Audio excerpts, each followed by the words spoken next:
মার্কিন president Donald Trump একই সাথে শান্তির কথা বলছেন এবং হুমকি দিচ্ছেন বলে মন্তব্য করেছেন ইরানের প্রেসিডেন্ট মাসুদ পেজেশকিয়ান। শনিবার 17 মে তিনি এমন মন্তব্য করেন। তিনি বলেন, আমাদের কোনটি বিশ্বাস করা উচিত? তেহরানে এক নৌ অনুষ্ঠানে পেজেশকিয়ান এমন প্রশ্ন করেন। বলেন, একদিকে তিনি শান্তির কথা বলেন এবং অন্যদিকে তিনি হত্যার সবচেয়ে উন্নত হাতিয়ার দিয়ে হুমকি দেন। প্রেসিডেন্ট আরও বলেন, তেহরান যুক্তরাষ্ট্রের সাথে পারমাণবিক আলোচনা চালিয়ে যাবে, কিন্তু তারা হুমকিতে ভীত নয়। আমরা যুদ্ধ চাই না।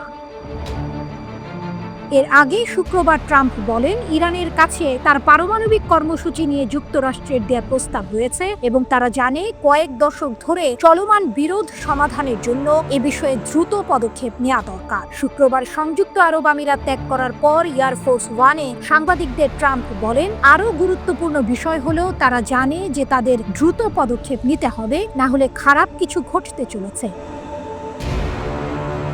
তবে ইরানের পররাষ্ট্রমন্ত্রী আব্বাস আরাকচি তেহরান কোনো মার্কিন প্রস্তাব পায়নি দাবি করে এক্স পোস্টে বলেছেন, এমন কোনো পরিস্থিতি নেই যেখানে ইরান শান্তিপূর্ণ উদ্দেশ্যে ইউরেনিয়াম সমৃদ্ধকরণের তার কষ্টার্জিত অধিকার ত্যাগ করবে। এদিকে পেজেশকিয়ান বলেন, ইরান বৈধ অধিকার থেকে পিছু হটবে না, আমরা গুন্ডামির কাছে মাথা নত করব না। যুক্তরাষ্ট্র বলে যে আমরাই এই অঞ্চলে অস্থিতিশীলতার উৎস, বলেন প্রেসিডেন্ট। গত রোববার ওমানে পারমাণবিক ইস্যুতে ইরান যুক্তরাষ্ট্রের আলোচনার চতুর্থ দফা শেষ হয়েছে। নতুন দফার আলোচনা এখনো নির্ধারিত হয়নি।